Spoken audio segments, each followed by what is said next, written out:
All right, welcome back. Going into the second half here at Drop Frames, episode 5. Because I don't know what actual episode it is. Zeke, you played some. What's going on with Slay the Spire? They put out a new hero. Is it DLC? Is it free? What? Give us the full details. I believe it's free DLC, but a free new character. Okay. Let's see. I have been playing it quite a bit. I think I'm up to I'm currently trying to beat Ascension level 8 on the new character called the Watcher. People are confirming, yes, it is free. And the Watcher is it says a blind ascetic who has come to evaluate the Spire, master of the divine stances. So you play a monk basically. If you're going with D&D terms. It's a lot of you do stance switching as you're playing. There's the calm stance, the wrath stance, the divinity stance, and I think that's all. I think there's 3 stances that you can do, and they all have different powers and different ways that you can enact those stances. This is the safety stance. But when you start with her, your starting deck is like 4 attacks, 4 defense, like everyone else usually gets, and then you get 2 cards. One is to enter the calm stance and give you some block and enter the calm stance, and one is you enter the wrath stance and it does some damage.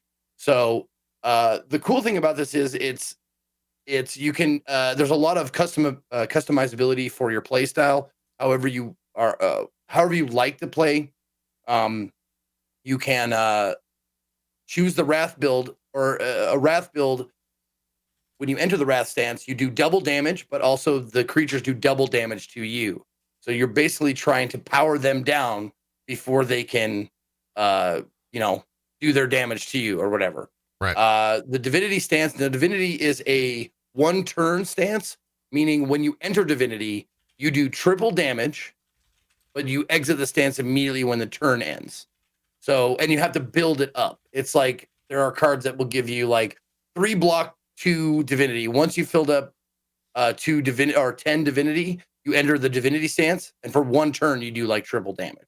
So you kind of time your cards out to play them in a fashion that if you enter the divinity stance and you have no attack cards in your hand, you kind of wasted it unless you can draw cards or something. So you want to time your divinity stance when you have like a handful of like damage dealing cards and stuff like that. Right. The calm stance doesn't actually do anything until you exit the stance. When you exit the calm stance, meaning you change stances, or there are cards that just say exit your stance, you get 2 extra mana or energy or whatever they call it. I can't. I've been playing this for hundreds of hours and I can't remember what they call the things. Yeah. No. You can definitely tell that you're experienced in the game. Yeah. So is it good? Let's start maybe / in there. Like, is it a good character in terms of game balance and all that stuff? Yes. I will say, as far as how much fun it is, they're all pretty fun characters. Yeah. But I would say it's probably the 3rd out of 4 now, because the defect is probably my least favorite to do. I just didn't really like. This is what you're watching is the defect right now. Yeah. I didn't really like. It was fun-ish to play. I don't know. Like I don't know if I really jibed with it all that well. But my favorite is the Silent, which is like the like assassin-ish rogue, like throwing daggers and poison and that kind of stuff.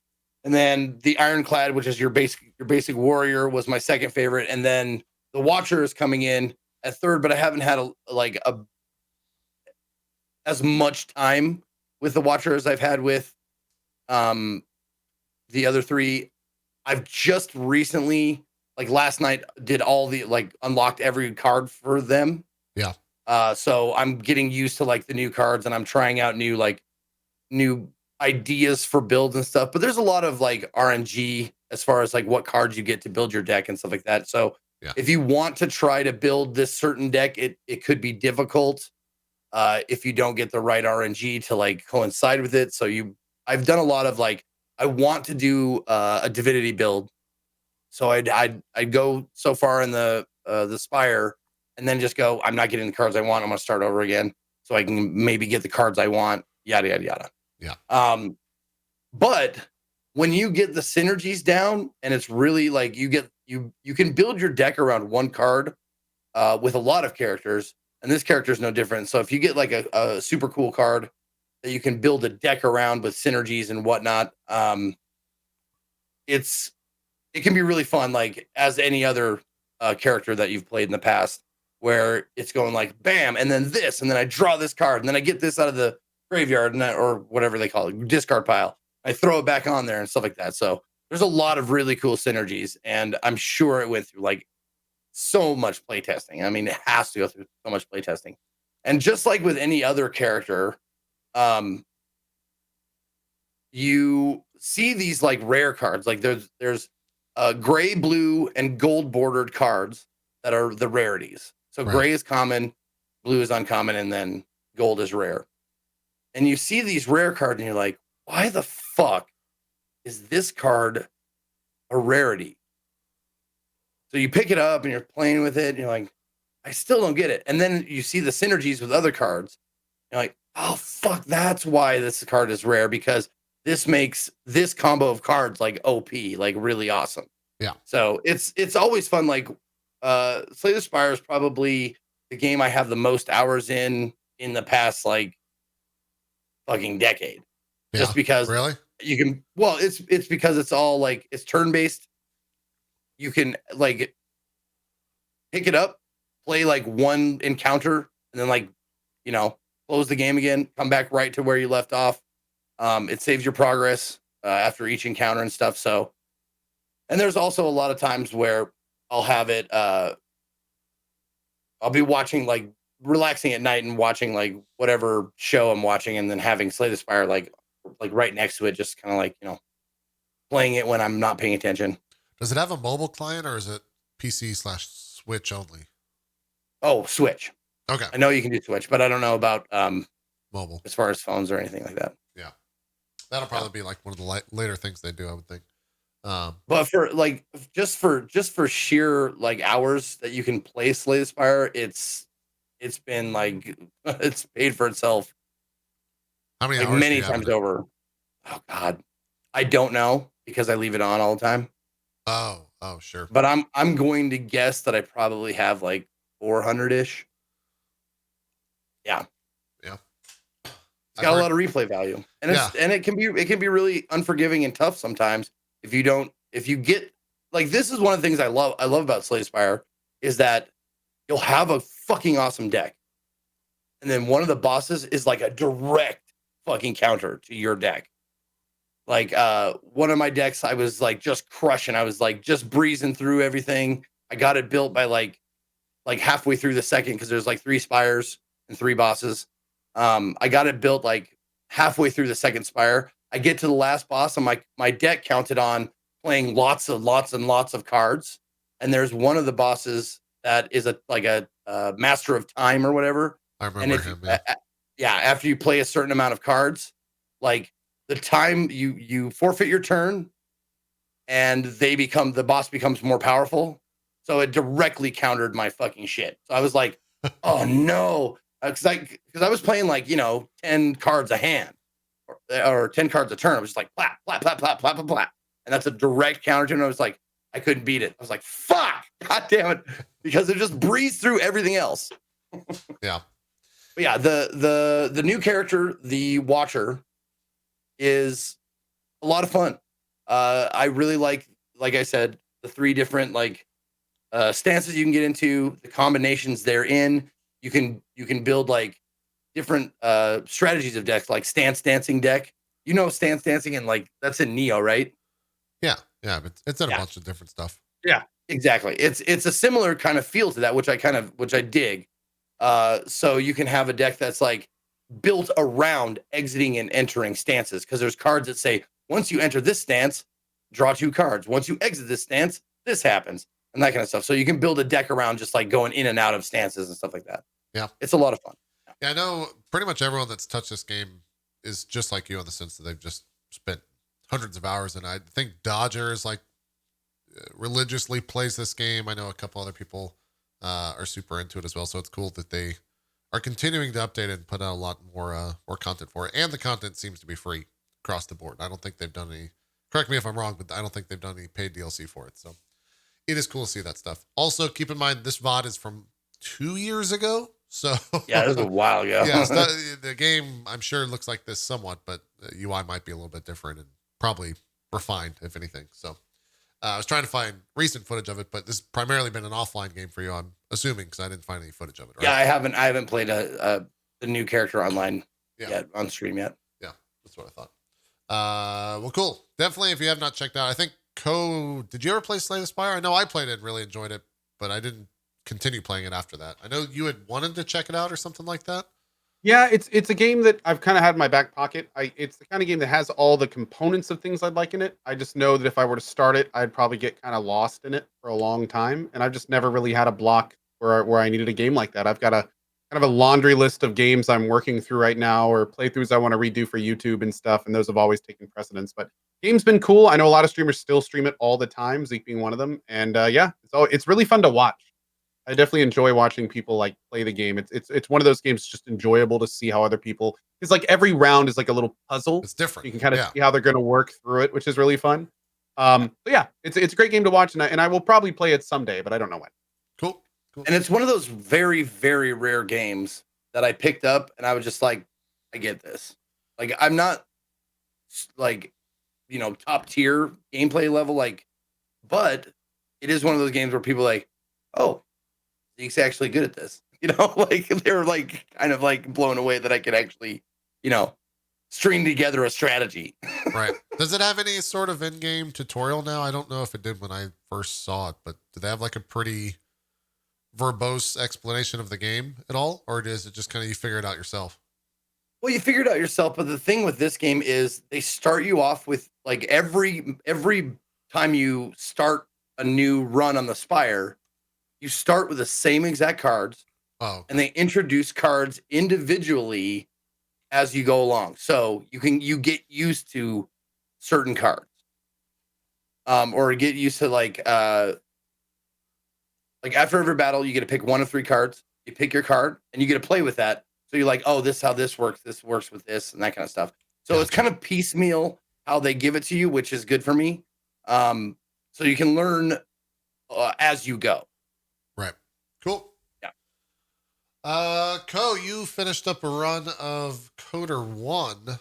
Did the game hold up? How was Kotor 1? Also, oh man, feel free to tell me that I'm in spoiler territory when I show these VODs. I forget. I don't know what this game looks like anymore. It's really hard to get into spoiler territory with a 17-year-old game. Yeah. I mean, even if you were to show the ending, I don't know how in the wrong you'd be. Okay. Kotor 1 was a lot of fun. I basically played it a couple times when it came out, but I'd completely forgotten it. I did remember one kind of major thing about a third to a half of the way through it, which made the kind of rest of the game just kind of enjoyable because you know what the big twist is, it's coming, you're getting ready for it and stuff. So that was I cool. remember that. But yeah, the mod scene for this game is incredible. Like, I had a viewer help me out with the mod package, but I had over 50 mods installed for this playthrough. Mods that increased, that made models better, mods that fixed how models interact, sound updates, item updates, balance updates, some content was restored. Like, it felt like I was playing a game that was made a few years ago, not 17 years ago. Right. Not only that, but the game itself, man, it is crazy how much this game holds up. It's baffling. Like, I kid you not, Kotor 1, and talk about it in a little bit now, playing Kotor 2. When people say these are some of the best RPGs made of all time, that still stands. Right now, today, on January 29th, 2020, Kotor 1 and 2 are some of the best RPGs ever made. Be it the dialogue, be it the story progression, be it the way that they divulge certain facts in certain ways. The music is just completely amazing the entire time. Like, the level design is pretty fun. Like, there's just so many things about it that are just fantastic. And if you have not played Kotor in, over a decade like I have, and you want to revisit it, it's a great time to do it with the mod scene as active and virulent as it's been. Like, there's a couple Reddit threads up that basically have these giant walkthroughs. It gives you links to all the mods right there. It does take a little bit of time to do because you have to do like each mod individually, but man, it is so worth it, and it is a lot of fun. So yeah, Coder 1 was fantastic. Should I just go into Coder 2 since they're kind of the same? I guess, and we can kind of Yeah. yeah.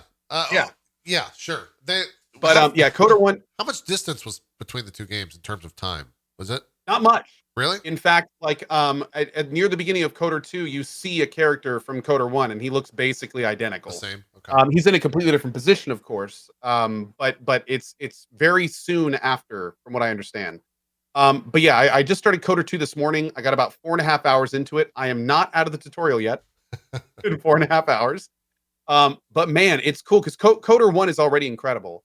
And then Coder 2 has a lot of like really good stuff that are like little tiny changes that really add up to a great experience. And that's just what I've seen in the first few hours. But yeah, phenomenal games, huge amounts of mods. I'm actually doing Coder 2 with the restored content mod, which for those that don't Yeah, know, what does that do? kind of unfortunate. Coder 2 had a very rocky development process to the point where the end of the game was essentially had to be thrown together. For those that don't know, so if you played Coder 2 when it came out, you were actually playing through an ending that even some of the devs later said were relatively unfinished. So what happened is over the last decade, a bunch of really talented coders have gotten together and artists and all sorts of stuff, and they have put together this gigantic mod called the Restored Content mod, and it basically like fixes the end of the game. So I'm using that mod and a bunch of other stuff. So there's going to be a bunch of things that I never saw. Also, I don't even remember the story of Coder 2. Like when I played through it this morning, I don't even know where the story's going. I don't even know what the main plot is. Like I've met a few characters, I have no idea who they are. So yeah, it's been great so far. Again, some of the best RPGs I've played ever, and 15 years later, I still feel the same way. I'm kind of like you where the story is, I'm trying to piece together in my head. I think, wasn't there DLC for Coder 2 that came out like a long time after that game launched? I don't remember, to be honest. I I don't know if there is there DLC for it. I'm not sure. I don't know if Maybe there's I'm DLC. thinking of a for the different Coder games. game. I think the Coder games are actually before DLC. I want to say what it is, but it's heavy story stuff, so I don't want to say it. For Knights of the Old Republic? Yeah, like didn't they add something in story related at the end? Or I'm trying to think what other game that would be. Wasn't there? They did do some stuff in SWTOR. Oh, hold on, I'm just gonna Google it rather than say it out loud. Okay.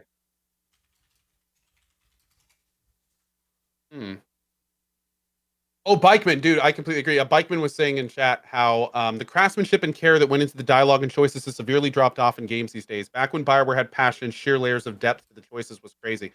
Dude, I couldn't have said it more, Bikeman. Like, I could have said it better. We talk about that frequently during the Coder runs, where there are times when you just, like today, I'm playing Coder 2, I'm in the tutorial area, and I get up to this guy, actually it's this scene, and you can sit here talking to this guy for like 8 to 10 minutes.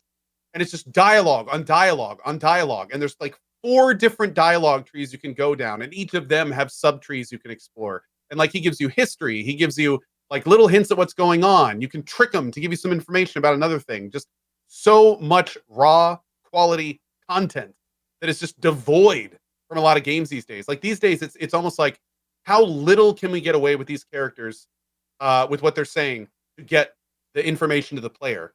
Where, you know, it's like what is the least amount we can do to get the information we need to the player. For games like this, it feels like you're looking at a painting by an artist that took their time, where it's just like they flesh everything out and the dialogue's great. And oh man, I tell you, and for the record, Coder 2, yeah, as chat's pointing out, Coder 2 is actually Obsidian. Coder 1 is BioWare, right? And then Coder 2 is Obsidian. I think that's right. Yeah. So that's an important thing to point out. And thankfully, Obsidian is one of the companies that's not really going that route, thankfully, with PoE and Outer Worlds and stuff like that. But most companies these days, BioWare being the best example, like you look at Anthem's dialogue stuff, and then you look at something like Coder 1, and it it doesn't feel like the same company made it. Well, It doesn't. It does like, and technically they didn't. I mean, all the people that made that game are gone now. But still, it's like it's such a schism in terms of just kind of raw quality RPG dialogue and content.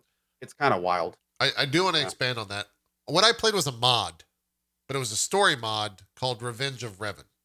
That's what I played back in the day. Whoa. Yeah, and I remember really enjoying. I think that's what I played back in the day. Wait, Revenge of Revan? When did it take place? Was it after Kotor 1? 8 years after Kotor 2. And it was a mod, I believe. I don't know if you can get it anymore or if it like I remember The only weird thing there is there's Kotor 1, which has an established canon, right. and then there's Kotor 2, which then solidifies the canon from 1 to 2. And then what they did is in SWTOR, the MMO for Star Wars, Right. they canonized a lot of Kotor 2 because there's references in you actually get some characters, funny enough. But they kind of made some things official in Kotor 2 and SWTOR. Yeah. They put a ring on it. Sure. It makes sense. Yeah. Yeah, it was a mod that was shut down. That I remember. I don't know where or why I played that back in the day, but I remember it very clearly. I think that I'm pretty Did sure. you you might have already gone over this, but did you give a reason why you're playing these now? The reason I'm playing these now is threefold. First, I haven't played these for 15 plus years. I remember really enjoying them when I grew up, but of course I'm a completely different person now, so I kind of wanted to revisit them. That had always been the plan. The second reason was because there's been huge amounts of modding done since I played them last, especially with the restoration mod on 2. So I wanted to check that as well. And then the catalyst that got them going at this particular time was a charity stream that I did at the end of last year.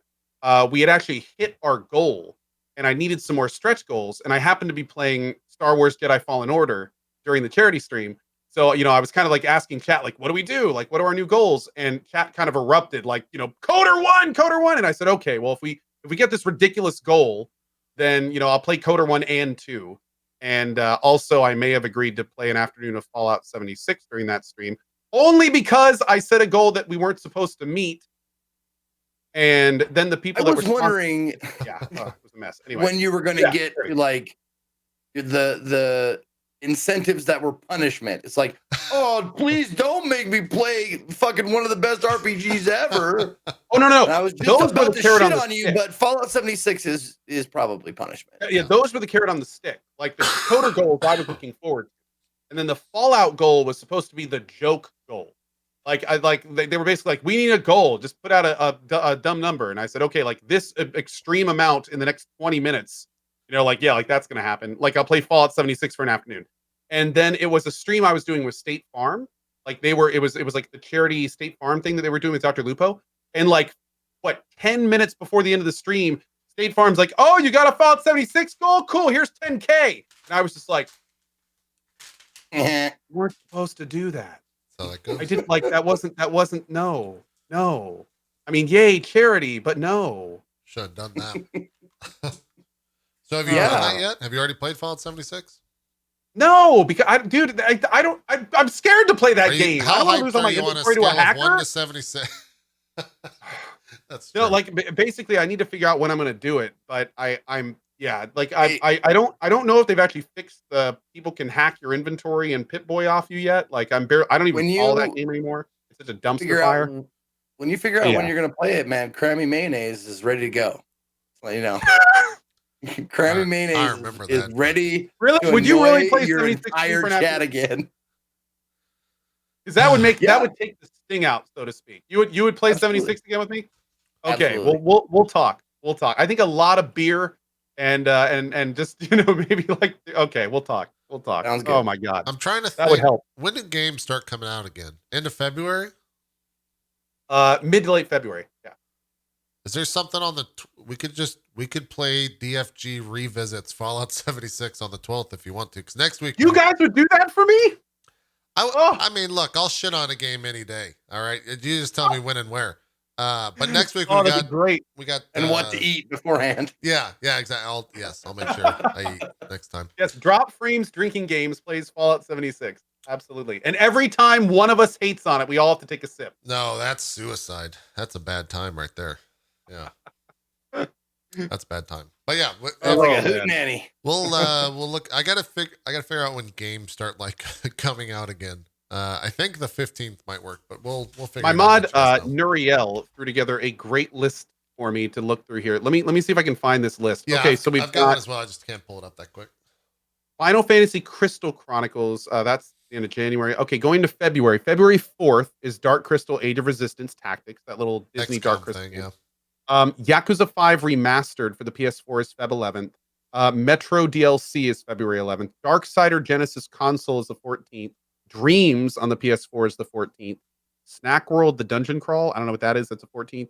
Street Fighter 5 is 14th. And then after that, the next big release is One Punch Man, A Hero Nobody Knows on the PC on February 28th. Then Ori on March 11th. Right. And then is it the 13th? Then Neo 2 is 2 days later. Yeah, the 13th. Okay. Yeah, so maybe the 22nd would work better because the 15th we can probably talk about Metro, since that comes out on the 11th. I think is what you guys said. Awesome. Oh wait, that's all February. Oh yeah. Yeah, Sorry. It's the 29th. Yeah. Sorry, I'm thinking the 19th would be best. No problem. Yeah. For March, we have Neo 2 March 13th, and then Animal Crossing on 20th, Doom Eternal on the 20th, Bleeding Edge on the 24th, Control the Foundation expansion one for the 26th. Resident Evil 3 remake is April, and then it just keeps going from there. It just starts to spiral out of control. Yep. Yeah, we'll figure out a date and play that. That sounds like an absolutely awful time. But it'll be fun still. I want to go back to the writing.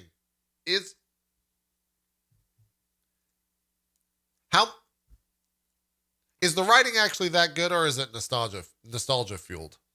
Both. Okay. There's no question that there's a nostalgic lens, but the writing is also just fantastic. Particularly like these droids here, they're just funny. Like it's because the way that they work is they'll state their emotion first, and then like resigned acceptance. Well, I guess we could do that. It's like they have this hilarious like little. Also, a lot of the characters have some really interesting dialogues and stories to follow.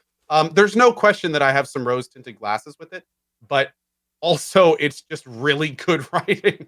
Like there's times where it's just really funny or really messed up, or like some really messed up things happen and that are completely unexpected for the Star Wars universe. Like in the tutorial area, for instance, this guy basically like hijacks the droids and turns them into and converts them from mining the asteroids to mining organics. Yeah. So you go around and there's like bodies with their rib cage just like mined out of their body. Jesus. By these mining robots. Like there's some pretty messed up like crazy things that happen. Also the whole like path of how you get to this and then what happens on here and why it all happens. Like it's all pretty cool and interesting and not something you just point to another game and be like, oh, it's that again. Like, what you can do with let's be honest, most games these days in one way or another. But yeah, a lot of just really unique and interesting things happen in the Kotor universe. Cool. Is the second one longer than the first one? Or are they about the same time? I don't know. Okay. I don't remember. Yeah. I remember the first one took me, I think, 30 to 40 hours, and I did mostly everything. There were definitely some, as I got closer to the end, I kind of got into that, like, I just want to finish this because I know I have 2 coming up mode. So I definitely missed, like, some dialogue stuff, and I think I missed a few companion quests, too. But I am going to be kind of, like, 100%ing 2. So I'm going to be doing everything I can in Kotor 2. So I'll let you know, hopefully next week, about how long that takes. Yeah, it's been forever, kind of like yourself, since I played those games. And I'm also curious to find out what the fuck my memory is trying to bring up. I think it was the Revenge of Revan mod that I played, but I'm not. I just have to watch the sequence again. Zeke, you've been doing CD-ROMathon still? Is it still going on, or is it done? You still is it all month? It's actually it's all month, but it's actually extending into the first week of February because I started in the second week of January. So Gotcha. I'm going to give it a whole 4 weeks. And there's just so much that I'm not going to be able to get to again. And that's why I do these CD-ROMathons. And I try and pepper in CD-ROM games throughout the year because boy, do I have a lot of them now. Yeah. We talked about Dune. We talked, I think, about I Have No Mouth and I Must Scream. Did we discuss? Did we talk about that? I'm not sure. Chad, did we talk about that? I think it was either we did or we talked about the fact that we were going to talk about it. Chat's saying no. Okay. Let's talk No. about it. Okay. All right. Let's go through this. What is this a point and click? Oh God. Okay. I know what this is. It is. Now, I have no mouth and I must scream. I hadn't. People have been suggesting it forever. You can get this on other platforms. I'm pretty sure you can get it on Steam. Maybe you can get it on GOG. I'm not sure. But as CD-ROM-a-thon, as the title would suggest, I have to play them off of the CD-ROM. So I did, in fact, get the CD-ROM for this. Hold on. And whenever possible, I get this. I like this. Get the CD-ROM, but also everything that came with it. So I got the CD and the booklet. And the booklets, they're some of the best things about CD-ROM-a-thon because they have all the spec requirements. Harkening back to the days like when you need an IBM PC compatible computer with 8 megabytes of memory. As you do. Yeah. Just going back and rereading the old stuff that I remember from back in the days. But this game, I have no mouth and I must scream. It was really surprising how good it is. It's a really, really good game. It's based on a short story by Harlan Ellison is the name. The really, really cool thing about this game is that the voice of the adversary is voiced by Harlan Ellison himself, like the guy who wrote the short story. He does the voice of not Emmy, AM, which stands for Allied Master Computer, but it's a godlike complex thing. It's like I am who is am, like that kind of shit, like the old timey Testament stuff. But the basic gist of the story is, we're far into the future. We're many, many years into the future after the apocalypse has happened, and computers, 3 main computers, the 3 world powers, China, Russia, and the United States, have made supercomputers. The supercomputers, basically, the story is told much more eloquently than this, so bear with me. But the basic gist: the 3 supercomputers have decided that humanity is no longer needed or viable or whatever. So they kill off everybody. Everybody dies, except for these 5. I want to say 5. The other thing is they give you like little character descriptions. Well, those were the best, dude. I used to read those. Yeah. When I'd stop playing the game because I had to go to sleep, I'd bring those to bed, read that. Hell yeah. Absolutely, man. No, I remember sitting in bed reading the very first Legend of Zelda pamphlet book thing, and just reading like the story and going, oh my God. Yep. But it's 5 different characters. They are being perpetually kept alive and tortured over and over again by one of these supercomputers. They're the last 5 humans left on Earth. And that's the only reason why they're alive, is to entertain this computer program. It's dark as fuck. Yeah, it's pretty fucked and up. we're just scratching the surface too. Like the things that these guys, that is revealed that these guys have done in their lives, that they're guilty of. It gets really dark. Like it deals with some let's just say one of the guys is a Nazi scientist. So it gets pretty hardcore. Guys being AI or guys being one of the 5? One of the 5 humans left alive. Gotcha. And without spoiling any of the story, you go through a story with each of them. So each of them has their own little vignette. You do a point and click, you solve puzzles, you talk to the people around. And the really awesome thing about this is an example of a game where you can actually get a best ending for each of the people. And how that works is, if you fast forward just a little bit in this video, you'll probably start to see, you see the background of the character model down on the bottom left? Yeah. the background is turning green, and it'll turn lighter and lighter green the more correct choices you make. And if you have made each correct choice throughout the adventure, and the last choice you make turns your background like chalk white, so you know that you got the best ending for that character. Huh.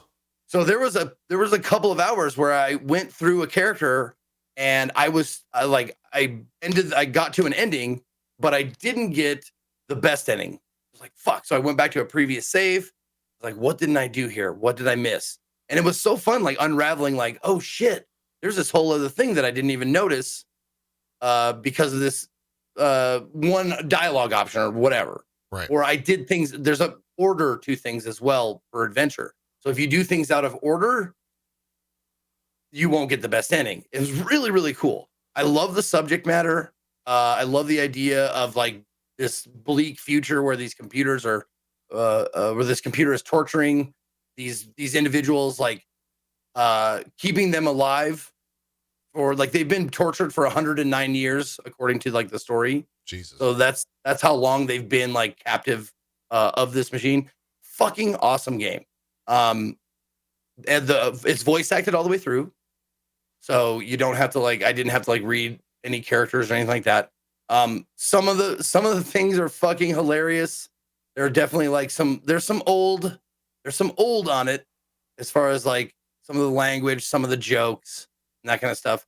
But honestly, it's one of the better point and clicks I've played ever. I really enjoyed it. Oh wait, I have oh, of course, and I must scream. Yeah, of course, it's on the screen. I was gonna say that sounded really familiar to a story, and now I know why.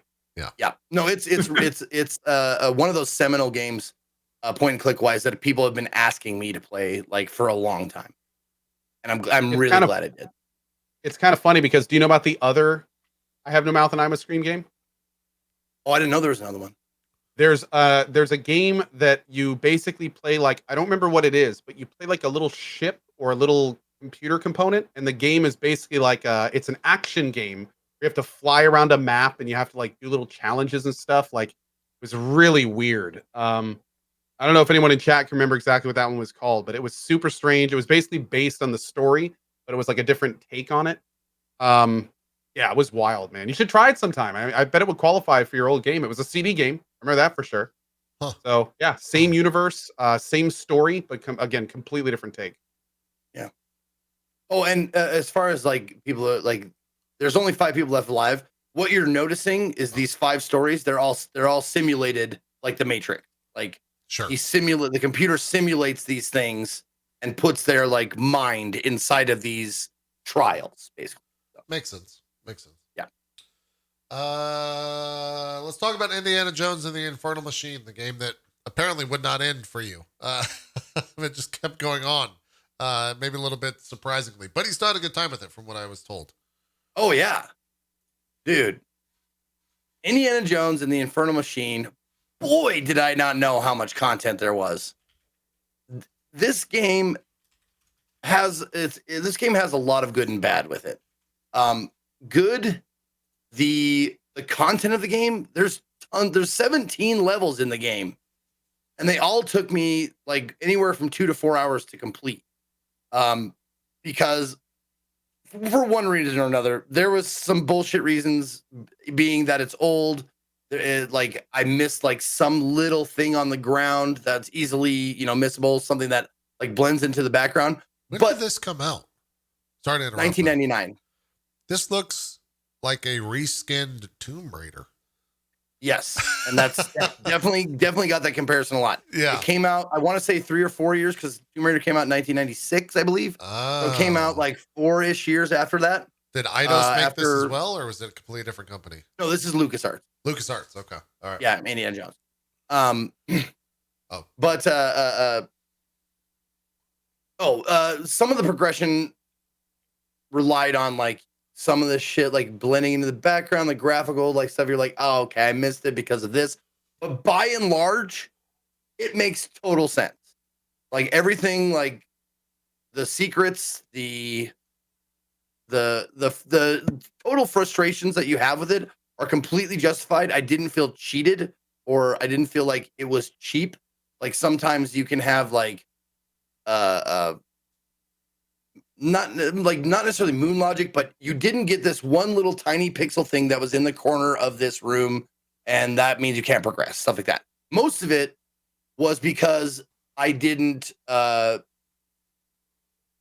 notice something that was obvious, or I didn't do something that I could have logically figured out.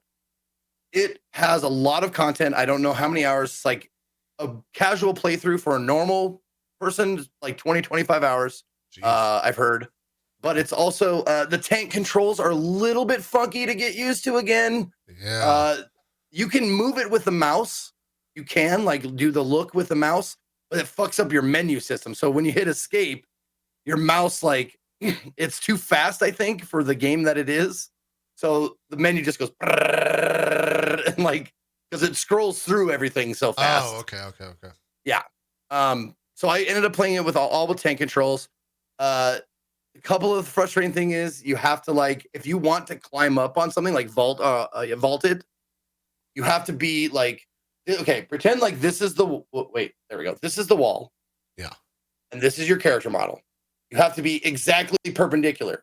If you're just like a little bit like this, you're just jumping. You're just jumping in the air. Sure. So you have to stop, turn yourself exactly perpendicular, and then you can jump over the thing. Makes sense. So there was a lot of that. Yeah. A lot of like exacting, like old standards. Like, there it is. Okay. Sometimes they forgive you. I thought I was going to well, you're probably illustrate my point, but it didn't. Anyway, one of the later VODs are probably just better at it by now. The other kind of old thing about it is it's auto aim. So what you do is you get your weapon out, and if someone's close enough, because the weapons have range, so the pistol is the shortest range. If you have the rifle, it's the longest range. But you have your weapon out, and if an enemy's close enough, you'll raise it, and you'll fire, but you don't aim the bullets. You just fire the gun and hope like he can track where the enemy is and shit like that. So it was made for some hilarious shit. The AI is fucking funny because they'll like run up to you, past you with the gun, then they'll run like away from you again to try and get a better angle and shit. So it's kind of, the AI is kind of funky, but it made for some fun times. The music when it's going, the music is fucking fantastic. It's very much Indiana Jones. Did John Williams do that? I think maybe. Probably. That sounds right. Yeah. But it's very much like that. It is not Harrison Ford, just in case you're wondering. It's not voice acted by Harrison Ford. Oh. Yeah. God, can you imagine how much he would cost? Maybe I guess less today than it would now, or less then than it would today. But yeah. But it's a fucking great game.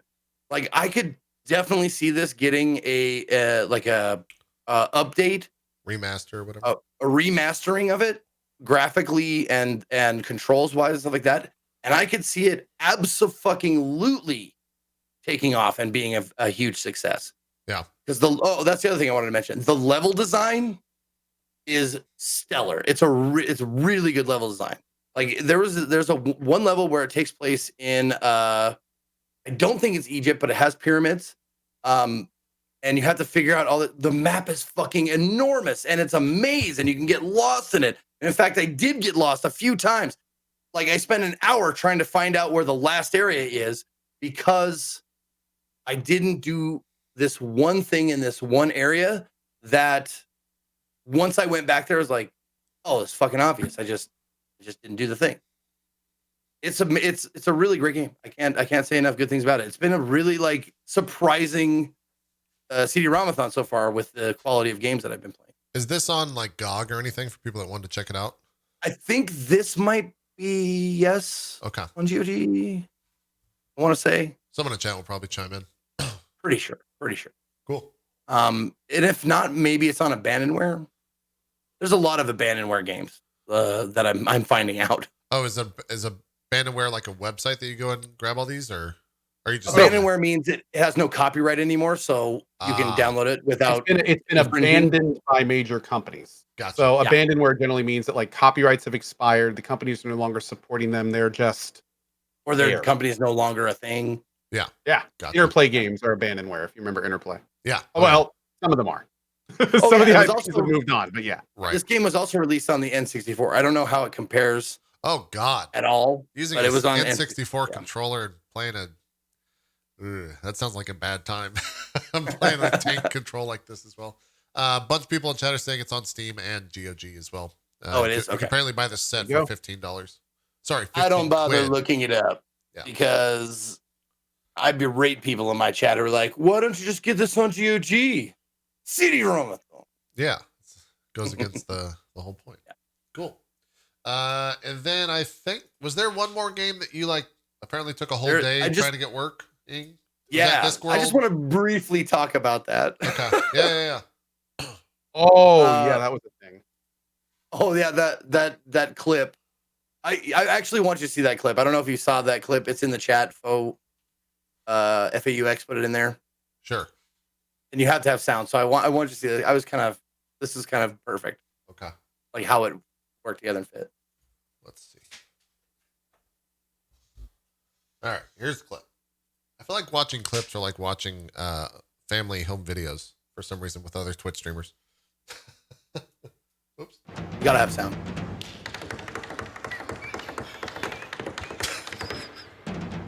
The music's surprisingly good.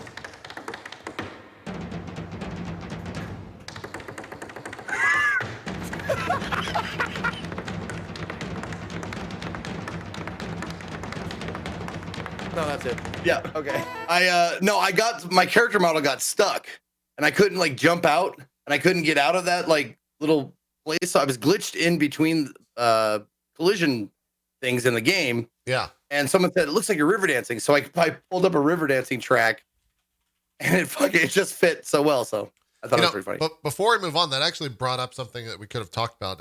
I forgot completely. Zeke, how would you feel if that clip right there ended up on TBS and you had no knowledge of it ending up on TV? I would assume that it falls under the fair use. So, I mean, They don't have to. Well, Right, no, here's exactly. the thing. If it's a television show, then it's making profit off the people, off the ads that are running during that show, off that kind of thing. They're monetizing your content at that point. Right. They are making money off of your content. It's not like just a clip being Right, but passed around the internet on Twitter. But Like, we're they're talking making about money like, off it. but like, there's a lot of like movie reviews, like Well, there's a lot of Tosh 2.0 things. shows. Yeah, Which that is really do like what they're copying here. Yeah, Let me I think it's introduce fun. this a little bit better. Turner Sports packs with Twitch on a linear and digital series called E-League Super Punch, which is basically America's Home. This is a boomer introduction. America's Home Videos for Twitch clips that's going to be on TBS. And it kind of, there is a little bit of a pushback, I guess, from the Twitch world on this idea that like, is Twitch going to run this by the streamers that they show the clips of? Or how is this going to really go and work? And no one really knows. I think Shannon was out there kind of talking a lot about it on Twitter as well. Now that you've put it out there, I can talk. I suppose I can talk about it now. I flew down to Atlanta to audition for that. To audition for a spot like hosting or being one of the co-hosts of that show. I didn't get the job, obviously, but you know who did was Kelly Nugent, JD Witherspoon, and Alex Correa.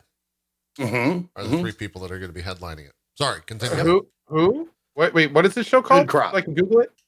E-League Super Punch. E-League is the Turner Broadcast TBS. Like they've done a bunch of esports stuff, and so now they're doing the Super Punch show. Tube Filter is the one that kind of broke this story.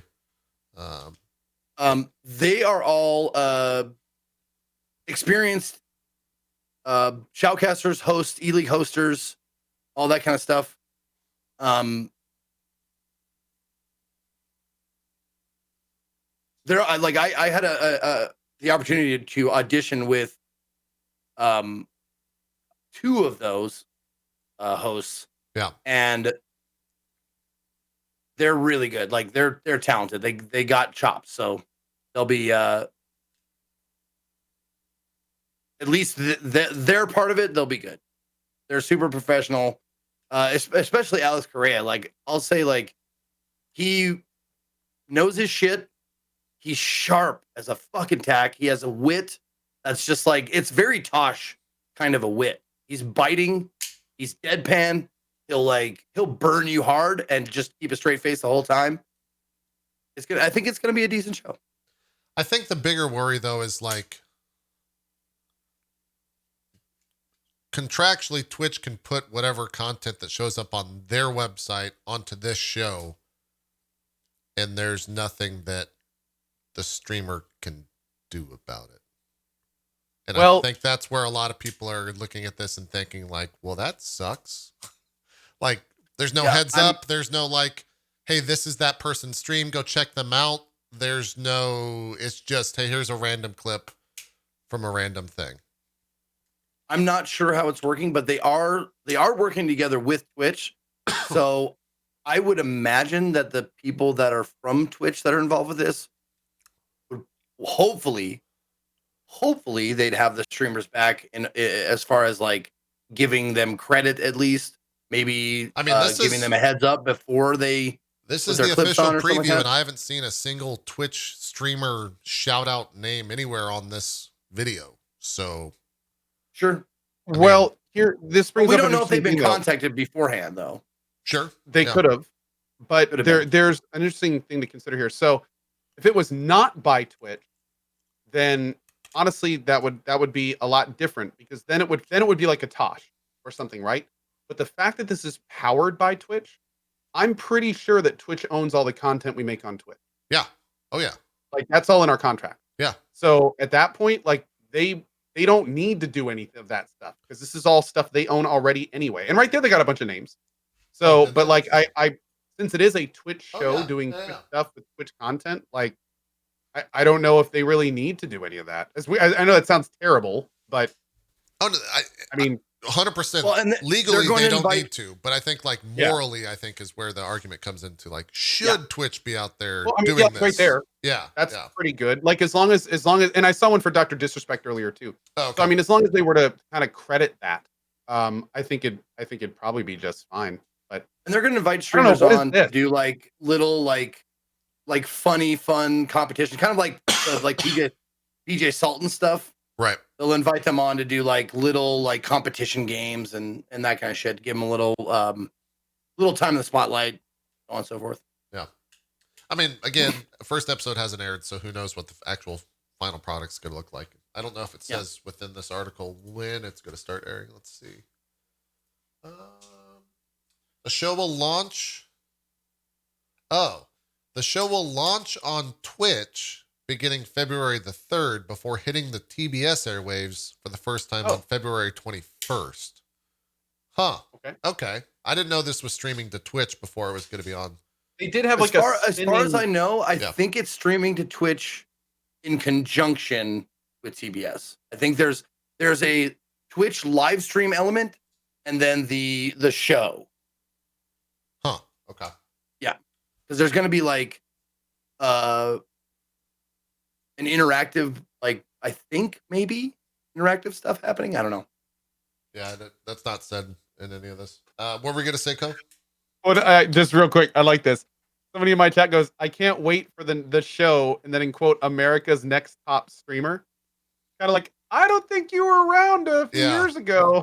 That might have already happened, maybe. That's how I met this guy right here. That's how I met the two of them. Yeah, or at least found the two of them.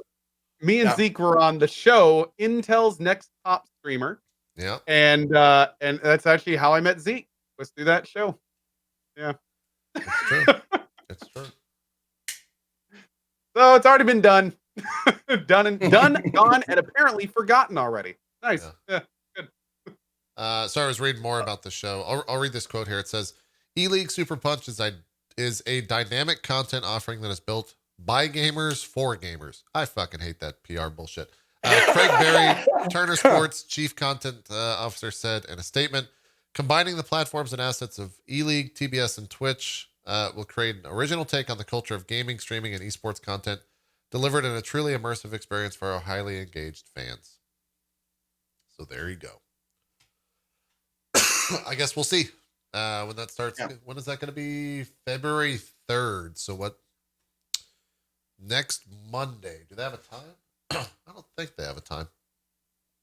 And I would ask the people of Twitch probably to no effect whatsoever, but it's got to be TV friendly for a TV audience. So maybe give like a little forgiveness of how it's put together and shit. Like I met the people that are going to be like at least hosting the show, and they're all like really cool people doing the best they can with the fucking structure they're given. So I know you're gonna shit on it just because that's what you do, but you know, maybe give it another chance.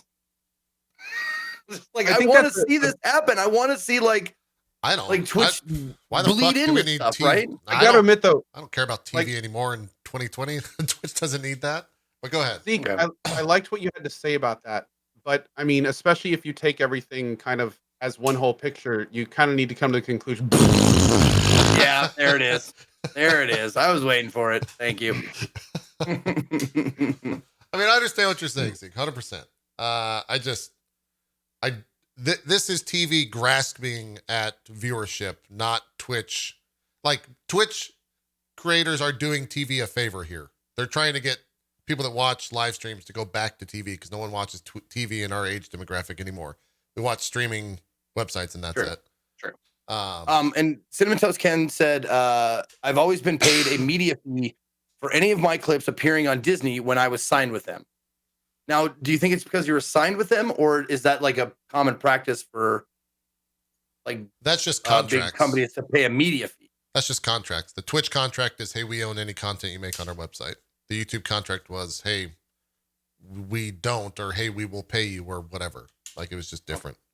To answer some questions in chat. No, me and Zeke did not win Intel's Next Top Streamer. The guy that won it was actually a He's already non-English established. stream, Al Capone, MYM Al Capone. He's actually still streaming. He still streams. I just saw him streaming yesterday. He's still doing his thing. Yeah. But yeah, no, we did not win that, unfortunately. Zeke should have won. It was Al but Capone, he, didn't Koibu, win. you were third, right? I was third. Fourth. Who was fourth? I don't even remember after that point. Was it Brandon? Okay. I don't 'Cause remember. I remember I think I was sixth. A long I went time out ago. fifth or sixth or something. I don't know. Tim the Tap Man, that's where I met him too. Oh, Tim the He was Tap on it Man for- was on that. He was on it for a right. split second. He was the first one Oh, out because he dude. missed the. I He missed He forgot had to about go that. like visit his girlfriend's parents or something. Mhm. Like he Mhm. basically had to make the choice of participating in this thing or like going to meet his girlfriend's parents for the first time. Correct me if I'm wrong.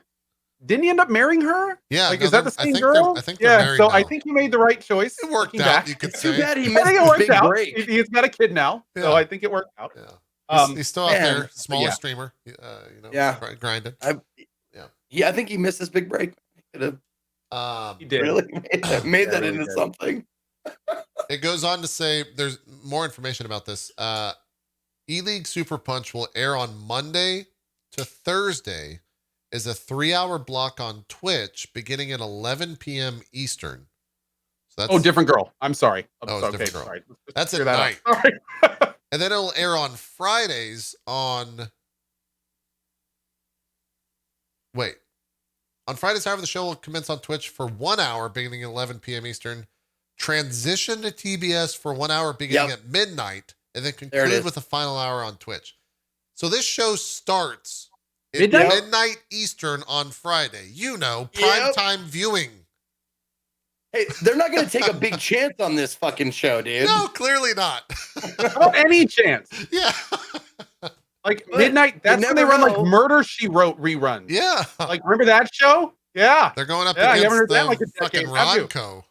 Well, I'll tell you what, man. Some of my favorite shows were those little shows that you never knew about until you're like insomnia, watching like television at like 1 o'clock in the morning. You're like, what the fuck is this show? You watch, you're like, I fucking love this show.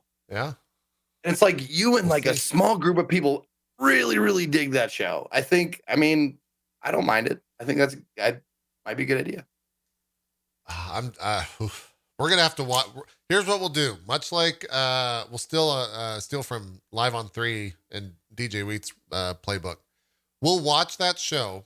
At least one of us will watch that show and then give our review of it every week here on Drop Frames. So tune in for our thoughts. Well, we can't really restream it. I mean, there would theoretically be a VOD available somewhere potentially. Yeah, unless they delete VODs. But it's going to be a TV show. So here would be the funny thing. What if we're watching them restream content that they don't own, but then they yell at us for restreaming their content that they that they don't technically own? That would be a fun legal issue that I kind of want to see happen. So maybe we might do that. The meta, JP. Yeah. The lawyer would just look at that and be like, no, I'm good. I'm good. I'm out. I don't want anything to do with that shit. He'd give you the Frank from Always Sunny gift. Always Sunny. That's exactly the gift I was trying to imitate. Yeah. Exactly. Yeah. Anyways, sorry, that was a random tangent that I remember popping up on Twitter. So that'll begin on February the 3rd with the E-League Super Punch show. Tosh 2.0 Twitch on for TV? Twitch. Yeah. Do what? I still think Twitch should have a cable channel. I remember you pitched this idea a while back. I remember this idea. I pitched this idea a long time ago. I think they should. You know how they have front page rotation? I think Twitch should get a TV channel. I think they should handpick some streamers, and then they should do them like in 1 to 2 hour blocks, just on TV. Promote Twitch the whole time. Promote Twitch stuff the whole time. I think that'd be it. Live TV, dude. Too much of a minefield. Yeah, that's true. What, like nip slip? Someone says the fuck word. You'd have to pick the right streamers. Sure. But I get it. I think you could do it. Yeah. I think you could do it. It could be possible. I think you could do it.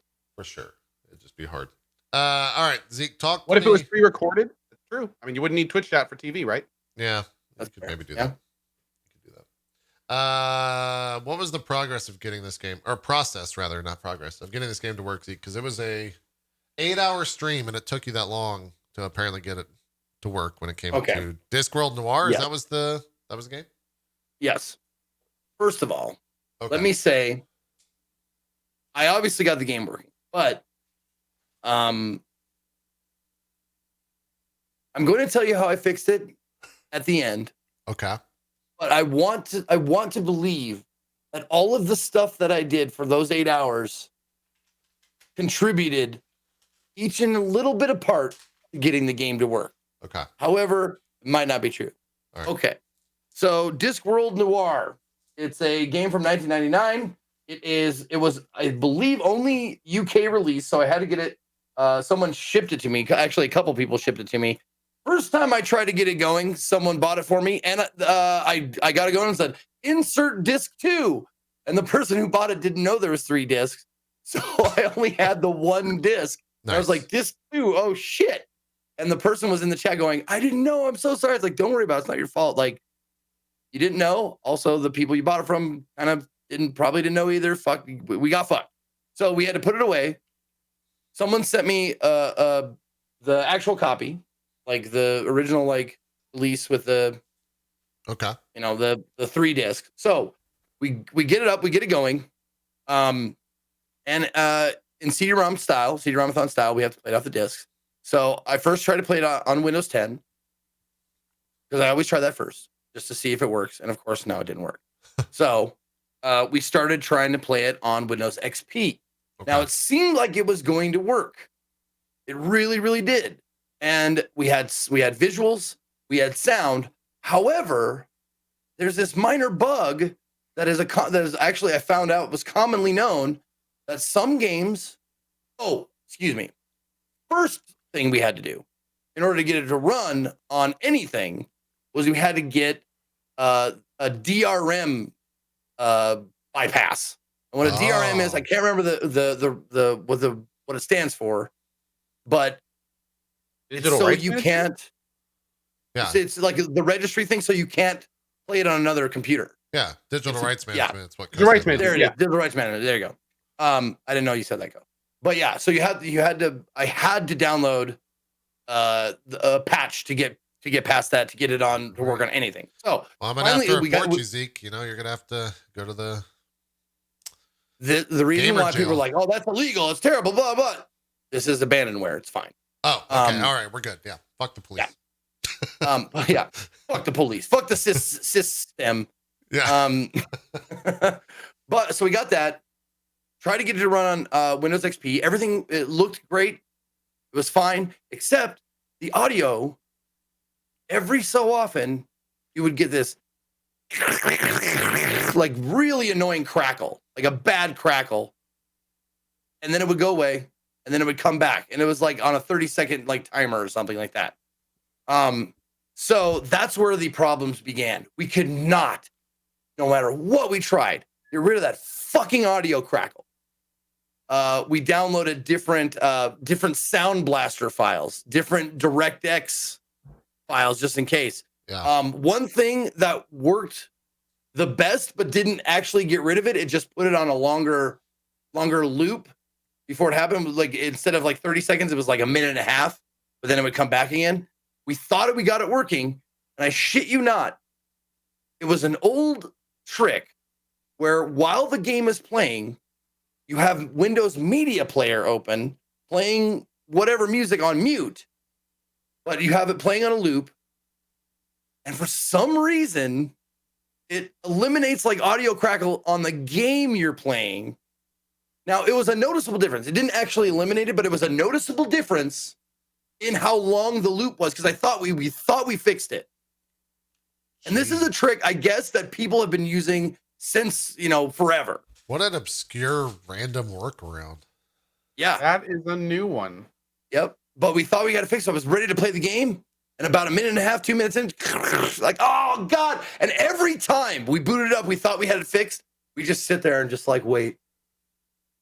Listen, the music is playing. You're just waiting. You're like, fuck! Back to square one. God damn it. So what did we do? Okay, let's change this. And also, working with a virtual machine, you have to do, if you want to do fixes, there's two things you have to consider. You have to consider the actual virtual machine, like the virtual XP, or and the actual program of VirtualBox, the Oracle VirtualBox. Yeah. So there are settings within each that you can flip, the switches you can flip. It's kind of like, I imagine it's kind of like getting inside of the cockpit of like a helicopter. And you're like, holy shit. There's so many buttons and switches and shit like that that you can like, fuck around with. Like, I don't know what these do, but people are like, nah, uncheck the box. No, you got to keep that box checked. And then you got to turn the fucking video acceleration down. And everybody's shouting it all at once, just like, I know the right fix, please. And people were just like, he hasn't tried my fix yet. And I know it's going to work. And then I had so much fun, like trying their fix after seeing them complain in chat, like he hasn't tried this yet. Trying their fix and then watching it fail and then calling them out for how stupid their fucking fix was. Jesus. And how bad of a human being they are. That sounds like a good time to me right there, Zeke. Oh, man. Trust me.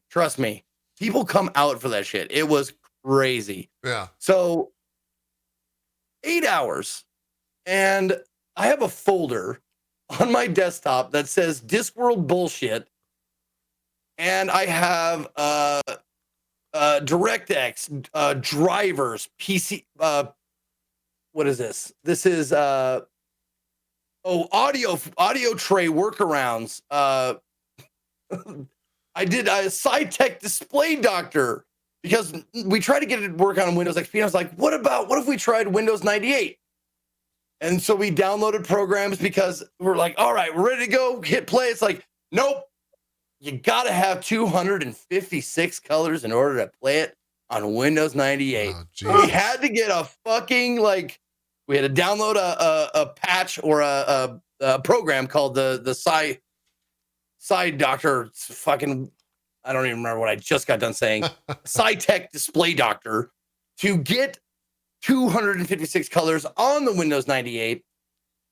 And just for a chance that it might work. Yeah. And you had to go through all this bullshit. Like there was a paragraph of instructions just to get that program to work, just to get the fucking chance to try and see if the game worked. So ended up not working on Windows 98 because we couldn't get sound to work. So we had visuals, but we had zero sound on Windows 98 because the Oracle VirtualBox does not support like what's it called? Oh, come on, display adapter somethings. VGA. Someone was there. Someone was there. Tell me what the thing is. No, it's a VirtualBox actual thing. I don't know. Soundboard? DDU. No. No, it's importing of when you import stuff from your desktop to the virtual machine. I got nothing, man. The file type? Like where I'll find it. Don't worry about it. Yeah, it doesn't share folders. Guest editions. Thank you. Guest editions. What guest editions never would have guessed that. Yeah, guest editions, like XP allows guest editions. 95 allows it. 98 does not for some reason. Don't know why. So guest editions means that you can like transfer files between one or the other. Like if I open up Windows XP in my virtual machine, I can take something off of my Windows 10 desktop, drag it over and just drop it right into XP. Like no problem. Windows 98 doesn't do that. So we had to do a workaround for that. We had to create a virtual hard drive on my fucking Windows 98, on my Windows 10, a virtual hard drive that we could share in between 98 and Windows 10. I had to put everything I wanted to transfer on that thing. I had to mount the hard drive, add the files, eject it, put it back. It was a fucking whole ordeal. Sounds like Damon. Everybody was back. Oh, dude, everybody like, oh God, I remember having to do this. Like, it was so much fun for everybody involved because it was just so nostalgic. And I remember having to do shit like that. Oh yeah. I remember having to like look up forums and go like, how the fuck do I get this fucking thing to work? And we tried for hours to get it on Windows 98. Wasn't going to work. Went back to Windows XP. And this is like hour seven and a half. Yeah. I'm going nuts. I'm fucking losing steam. I'm sweating. My brain is frazzled. I don't even remember, like, because I did so much downloading of like drivers and different shit, patches, fixes, workarounds that I'm like, where's the disk? Is it in my computer or is it in my files? Wait, are we on XP? It just got fucking insane. By the end, now this is going to be a real fucking fail-ish moment for me. I don't want to say that this was the fix, but it might very well have been the fix because XP was running the game with an audio crackle. Remember that? Right. I downloaded at last the latest version of VirtualBox itself because I was running on a previous version. So I updated VirtualBox itself, but I also did a couple of like, ticked a couple of boxes and did a couple of switches. Like I turned down the video acceleration. I made sure the RAM speed matched what XP could feasibly perform. Because if you put too much RAM into XP, it doesn't know what to do with it. Right. Because XP only knows can recognize like, only map two processors and like that kind of shit. So I made sure to adjust it so it was like 2 gigs of RAM, one processor running. Updated the VirtualBox, then did those things. Fired up the game. It worked. 8-hour stream. Got it working at the end. And I went, fuck it, we did it. I'm out of here. And I slept the sleep of the just that night. I bet. It sounds like a nightmare. But yeah. But also fun at the same time. Oh man.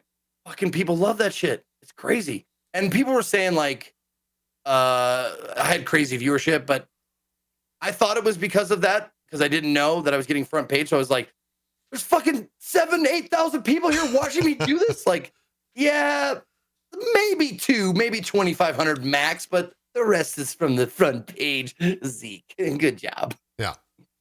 Yeah, it doesn't matter. They were still there. That's all. Well, I was going to say, to be clear, front page is generally between 3 and 5.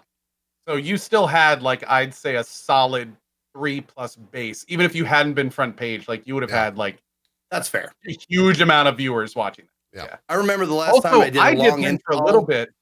I dipped in for like hour 4 or 5, I think. You had been streaming like since the afternoon, and I was getting off and jumped in to see what you were doing. And like one thing I noticed, your chat was flying.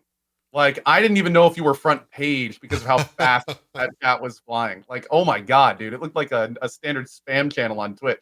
But the difference was it wasn't spam. It was people suggesting, do this, do that, do this, do this. Has he tried this? Has he done that? What's he done so far? Tell me what he's done. Oh, he's done this. It was just like this. It was like one of those back rooms at a computer place. If there were 7,000 people in the back room of a computer place, all troubleshooting the same computer. Oh yeah. It was pretty wild. It was pretty magical. It was pretty magical. Well, yeah, just imagine like a stadium filled with people, and the dude on stage is going, okay, I plug this in. Now what do I do? And everyone holds up their signs with what they think you should do. Exactly. Yeah, people run to the signs like, do this. That's what this guy's got the right idea. Riding like on a bar. And then they create a new sign. And I'm not kidding you. Like this happened a lot in chat. They create a new sign with an arrow pointing to that dude's sign going, that guy's an idiot. Or a dude with a sign pointing to another sign going like, this is the fix. This is the fix. Like, oh man, it was great. No one suggested I hold up a love emoji. Just like yeah. No one. Well, they didn't know. Oh, they didn't know that you weren't on the latest. Okay. Yeah. No, that's the thing. Like, I feel like that's I had forgotten because it's just so many times I open VirtualBox like on stream and I just click past like a new version of it. I'm like, fuck it, I don't care. Like I can't update it now. I'm on stream. Yeah, that's how it goes. That's how it goes. Well, was it worth it in the end? Is the game good? Are you having fun with it? Yes, the game is very good. It's super like it's Discworld. If you know anything about the Discworld universe or whatever, it's very, very English, very British humor, very dry. A lot of social commentary. There's a lot of similarities between the Discworld and our world that they make, like they draw comparisons and they point out like ridiculous things and all this kind of stuff.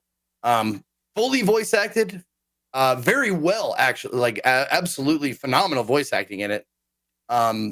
However, there's only like 5 voices, like 5 people voicing all of the characters. So everybody in the game has like at least 3 to 10 different voices. Right. They do a good job though. They do a good job of switching up their voices and their meter and the way they talk and stuff like that to make the characters sound different and stuff. The graphics are about 3 to 5 FPS. Jeez. If you see like in the game itself, but the music is surprisingly good. It's very noir feeling. You got like your piano music, your jazz, your lounge, like depending on the places you go, it's really, really good music. And if you can forgive the graphical quality, I can. I've grown accustomed to being a little more lenient. It's a really fantastic game. It's a detective noir game. You have like cases you're studying, you're unraveling as you go along, and the puzzles can be a little bit like this. Compared to the first Discworld that I played, the point and click Discworld, to this one, the first one can fuck itself, and I hated it. Yeah. Due to like 3 particular points in the game that was just all absurdly stupid moon logic. Sure. This one, almost none of that.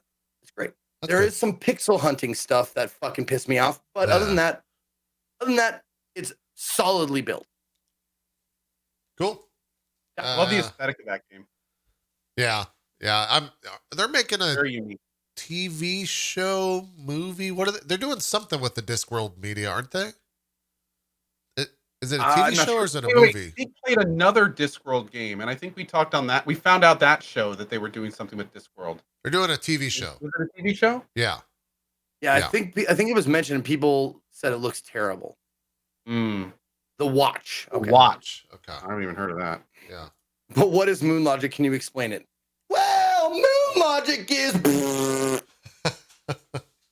I've explained it so many times.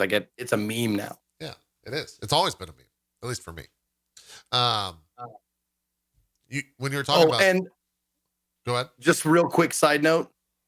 I got to give credit where credit's due to my mods for being the best trolls in my chat almost at any given time. They have control over my alerts and that kind of stuff. So one of them made an alert with the Discworld music, with the crackle, the audio crackle. So I was playing it and I was like, okay, I'm going to go here. And then I hear this, the music come on and it matches the music. It's the music from the game. And you hear this, and I almost shat my pants because I'd been playing for like an hour already. And I was like, no, what the? I'm going to kill you. I'm going to kill JP. I'm going to find you. This clip is being linked in the chat. Can we watch this clip? Yeah.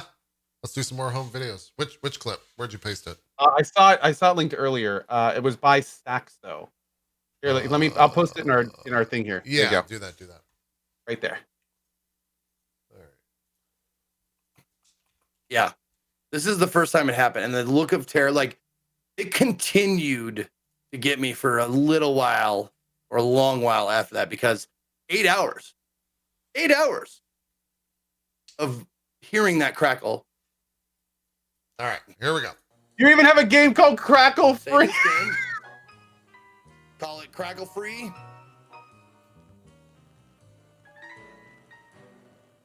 Oh my fucking God, Scott, you motherfucker. Oh my God. You could barely hear it too. Yeah, you can't. It's tough to hear. Save this game. Call it Crackle Free.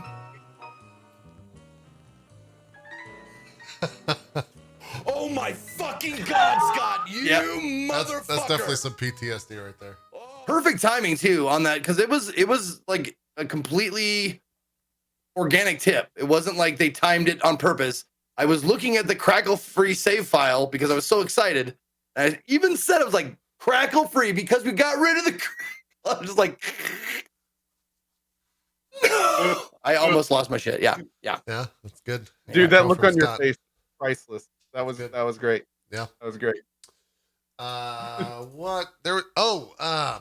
Maybe you got. I forget what the name is, but yesterday when I was streaming, a bunch of people in chat said that they had a audio tool from Twitch that is apparently new that they're testing, and I think it's called audio compression. No, it's not new. FFZ. That's from FFZ. Are you talking about the audio compressor that they added to FFZ? That's FFZ. Oh. Yes. FFZ has put in a beta tool that automatically compresses volume to a max. So no matter how loud the streamer that you're watching gets, it will always be under a set volume. Good for them. I haven't tried it yet, but I've heard good things. Everyone in chat, I've been playing Witcher 3, and Witcher 3 has weird audio issues with its cutscenes where it kind of like dips all over the place. And people used it yesterday for the stream, and everyone said it was great. Look how many people in chat are saying it's great. It's awesome. Yeah. I love FFC. That's one of those things where it's like Twitch needs to just steal that like immediately. They need to hire that dude. They really just need to bring him in. That's one of those things where it's like Twitch can't actually pay those people more than they make from what they make from their own stuff, most likely. Fair point. Yeah. Fair point. Yeah. Fair point. FFC's great, by the way. If you've never heard of FFC, check it out. Like, let's make this little advertisement. FFZ is like what BTTV used to be, except it's undergone faster development. Now I think it has more features, super easy to search.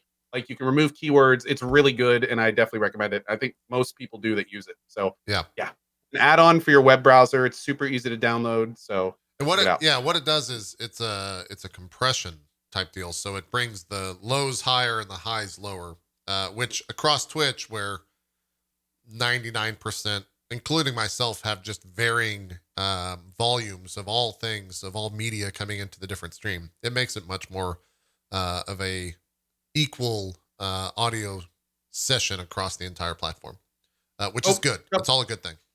Couple quick things to clear up in chat. FFZ is not BTTV. It is a parallel application. You can use both at the same time, but I used to use both at the same time. And FFZ has come so far, and in my case, gone a little bit further. I've removed BTTV now for a couple years, and I don't Really? even notice it's gone. Yeah, Huh. I don't even use BTTV anymore.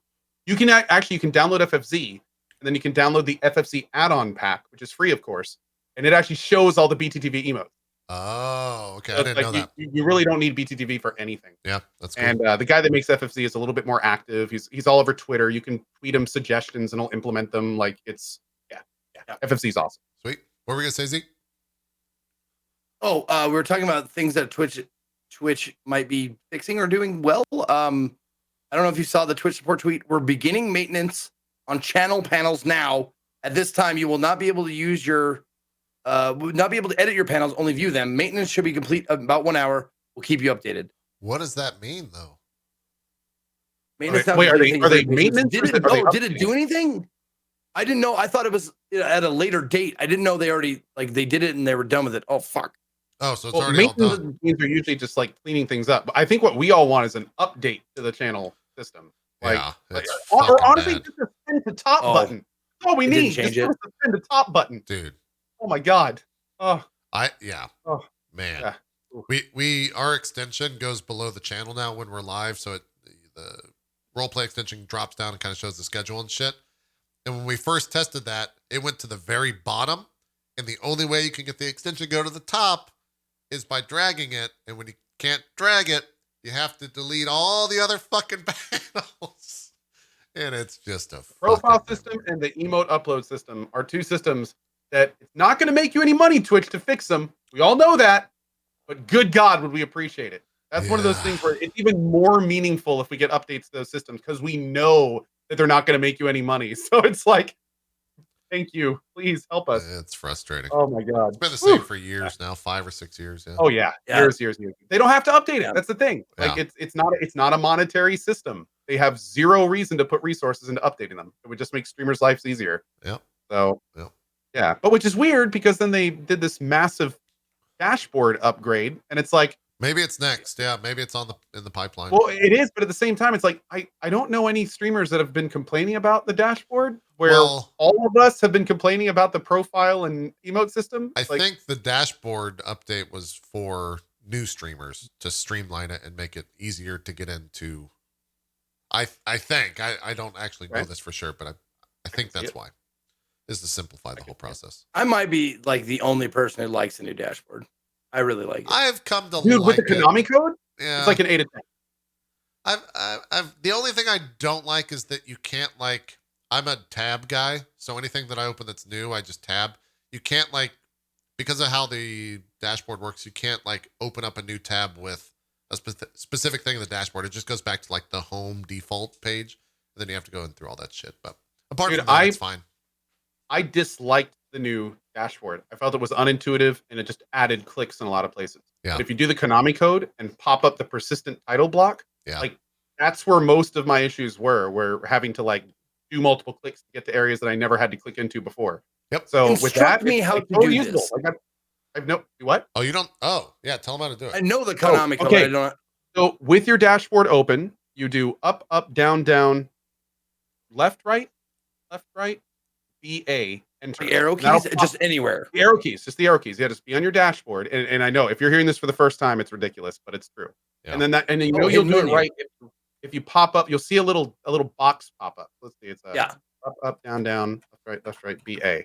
Yeah, that's it. Hidden menu. So up, down, down, left, right, BA, and that's the hidden menu. And then in there, the big thing that fixed it for me was there. I can't see the box right now for some reason.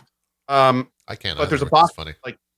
Yeah, it says like I think it's like persistent title or keep title box on stream or something. It's the one near the bottom. And when you click that on, it changes one of the panels to be like the old school dashboard. Essentially, it's just always there, and you can always update it. So yeah, it makes it really nice. I guess I'm not seeing, because I did the code. The box popped up. I closed no out option? of it. Okay, that's a bug because I just did that too. Up, down, down, left, right, BA. Okay. Normally, when you see hidden menu, there's like 5 options down there. Oh, is there? Okay. Yeah. So, but I don't see those either. I think it's bugged.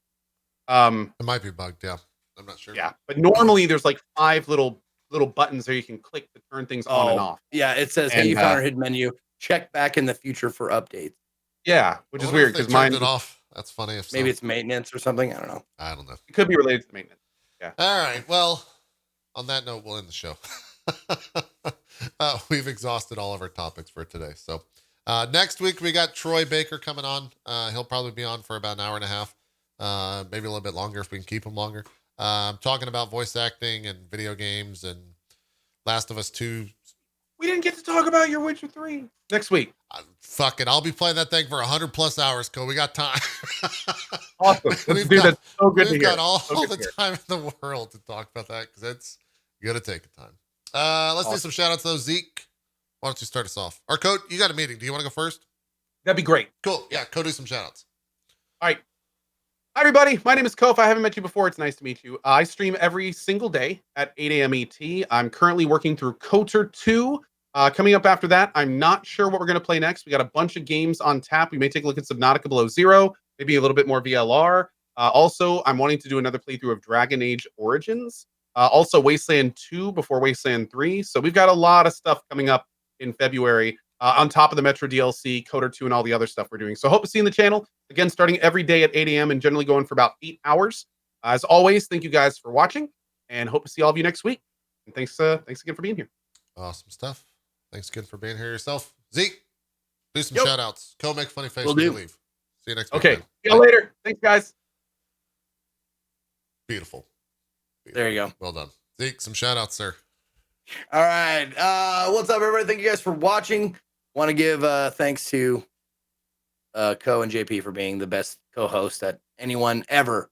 Like the E-League Super Punch wishes Whoa. they had as much talent in our little fingers as they have on their entire show. You can find me at /Ezekiel_III. That is on Twitch, Twitter, and YouTube. I will be broadcasting after this in about an hour. I'm going to get some lunch, and then we'll be back in an hour to broadcast more Discworld Noir. We're in Act 2 of 3. We're going to try and finish this up. Probably won't finish it tonight, but definitely by tomorrow. And then we'll have a vote on what we'll see next. I got another thing in the mail today.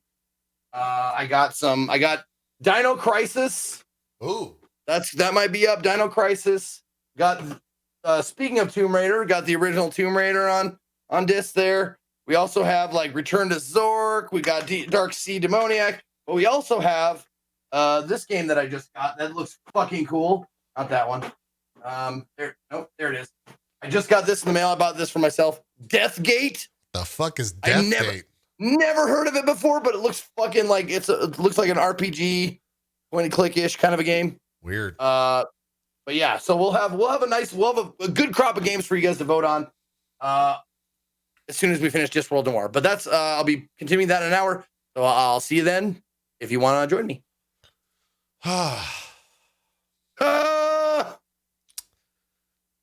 Anyway, You know what he needs? what's that? A big hot dog, just to shove right in his mouth. A big hot dog? Yep. Show me the Cohh dogs. Come on, Zeke subs. Let's flood the chat with the Cohh dogs. Cohh dog, hot dog. There it is. Hold on, I can make this happen. Give me a second. I'm gonna do this. Let's see. Stand by, chat. Stand by. We got nothing but time Standing to by. kill. Nothing but time to kill. Let's do that. Let's name this hot dog. We'll just have it in there for future hot dog escapades. Let's put that there. God damn it! It didn't save as a fucking transparent PNG. You lied to me. Why did you lie to me, you shitbag? All right, here we go. Let's do this one instead. Just go in time. This is not worth it now at this point. So quick addendum to what we're talking about, that secret panel thing, that up, down, down, whatever. Oh yeah. You no longer need to do that.